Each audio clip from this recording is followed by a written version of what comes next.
किसी भी पूजा से पहले गणेश जी की पूजा क्यों होती है?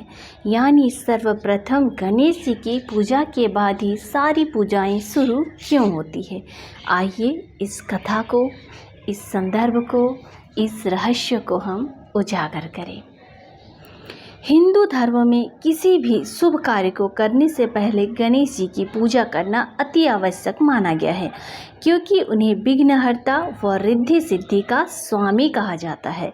इनके स्मरण, ध्यान, जप, आराधना से कामनाओं की पूर्ति होती है और विघ्नों का विनाश होता है।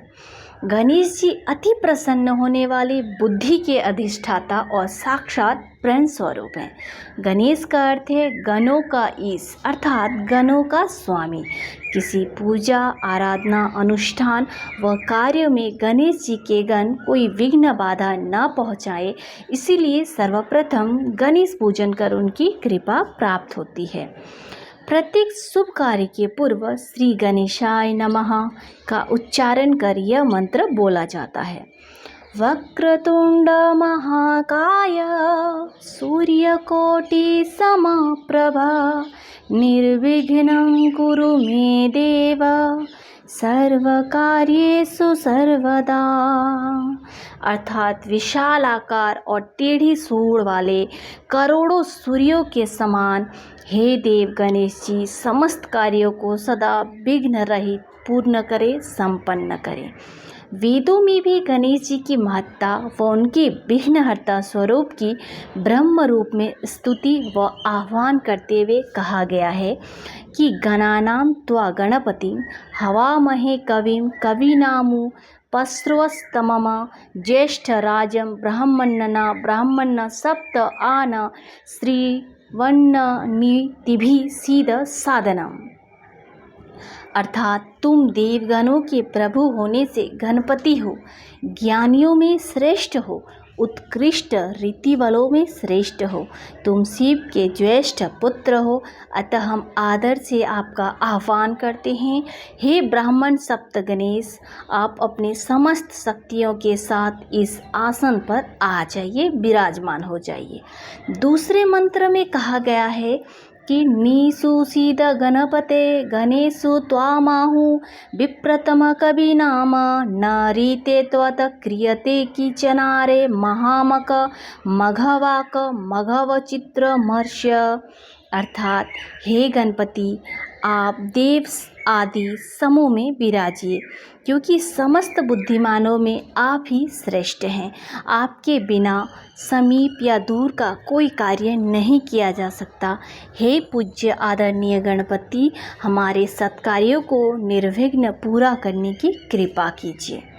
गणेश जी विद्या के देवता हैं। साधना में उच्च स्तरीय दूरदर्शिता आ जाए, उचित अनुचित, कर्तव्य अकर्तव्य की पहचान हो जाए, इसीलिए सभी शुभ कार्यों में गणेश पूजन का विधान बताया गया है। गणेश जी की पूजा सबसे पहले क्यों होती है, इसके पीछे एक पद्म पुराण की कथा है, जो इस प्रकार है। सृष्टि के आरंभ में जब यह प्रश्न उठा कि प्रथम पूज्य किसे माना जाए, तो समस्त देवतागण ब्रह्मा जी के पास पहुँचे। ब्रह्मा जी ने कहा कि जो कोई पृथ्वी की परिक्रमा सबसे पहले कर लेगा, उसे ही प्रथम पूजा जाएगा। इस पर सभी देवतागण अपने अपने वाहनों पर सवार होकर परिक्रमा हेतु चल पड़े। चूँकि गणेश जी का वाहन चूहा है और उनका शरीर स्थूल, तो ऐसे में वे परिक्रमा कैसे कर पाते? इस समस्या को सुलझाया देवर्षि नारद ने उन्हें जो उपाय सुझाया, उनके अनुसार गणेश जी ने भूमि पर राम नाम लिखकर उसकी 7 परिक्रमा की और ब्रह्मा जी के पास सबसे पहले पहुंच गए। तब ब्रह्मा जी ने उन्हें प्रथम पूज्य बताया, क्योंकि राम नाम साक्षात श्री राम का स्वरूप है और श्री राम में ही संपूर्ण ब्रह्मांड निहित है। शिव पुराण के अनुसार एक ऐसी कथा बताई गई है। इनके अनुसार एक बार समस्त देवता भगवान शंकर के पास यह समस्या लेकर पहुँचे कि किस देवता को उनका मुखिया चुना जाए। भगवान शिव ने यह प्रस्ताव रखा कि जो भी पहले पृथ्वी की 3 बार परिक्रमा करके कैलाश लौटेगा, वही सर्वप्रथम पूजा के योग्य होगा और उसे ही देवताओं का स्वामी बनाया जाएगा। चूँकि गणेश जी का वाहन चूहा था जिसकी गति अत्यंत धीमी गति थी, इसलिए उन्होंने अपनी बुद्धि और चातुर्य के कारण अपने माता पिता शिव और माता पार्वती की ही 3 परिक्रमा पूर्ण की और हाथ जोड़कर खड़े हो गए। शिव ने प्रसन्न होकर कहा कि तुमसे बढ़कर संसार में अन्य कोई इतना चतुर नहीं है। माता पिता की 3 परिक्रमा से तीनों लोकों की परिक्रमा का पुण्य तुम्हें मिल गया, जो पृथ्वी की परिक्रमा से भी बड़ा है। इसलिए जो मनुष्य किसी कार्य के शुभारंभ से पहले तुम्हारा पूजन करेगा उसे कोई बाधा नहीं आएगी। बस तभी से गणेश जी अग्रपूज्य हो गए। और वाराह पुराण के अनुसार भी ये कथा आती है कि जब देवगणों की प्रार्थना सुनकर महादेव ने उमा की ओर निर्निमेष नेत्रों से देखा, उसके समय से मुख रूपी से एक परम सुंदर तेजस्वी कुमार वहाँ प्रकट हो गया। उसमें ब्रह्मा के सब गुण विद्यमान थे और उसका दूसरा रुद्र जैसा ही लगता था उनका रूप। उसके रूप को देखकर पार्वती को क्रोध आ गया और उन्होंने शाप दे दिया कि हे कुमार, तू हाथी के सिर वाला, लंबे पेट वाला और सांपों के जनेऊ वाला हो जाएगा। इस पर शंकर जी ने क्रोधित होकर अपने शरीर को धुना तो उनके रोमों से हाथी के सिर वाले, नीले अंजन जैसे रंग वाले अनेक शस्त्रों को धारण किए हुए इतने विनायक उत्पन्न हुए कि पृथ्वी क्षुब्ध उठी। देवगण भी घबरा गए। तब ब्रह्मा ने महादेव से प्रार्थना की, हे त्रिशूलधारी, आपके मुख से पैदा हुए ये विनायक गण आपके इस पुत्र के वश में रहे। आप प्रसन्न होकर इन सबको ऐसा ही वर दे। तब महादेव ने अपने पुत्र से कहा कि तुम्हारे भाव गजास्व, गणेश और विनायक नाम के होंगे। यह सब क्रूर दृष्टि वाले प्रचंड विनायक तुम्हारे वृत्त होंगे। यज्ञ आदि कार्यों में तुम्हारी सबसे पहले पूजा होगी, अन्यथा तुम कार्यों के सिद्ध होने में विघ्न उपस्थित कर दोगे। इसके अनंतरन देवगणों ने गणेश जी की स्तुति की और शंकर ने उनका अभिषेक किया।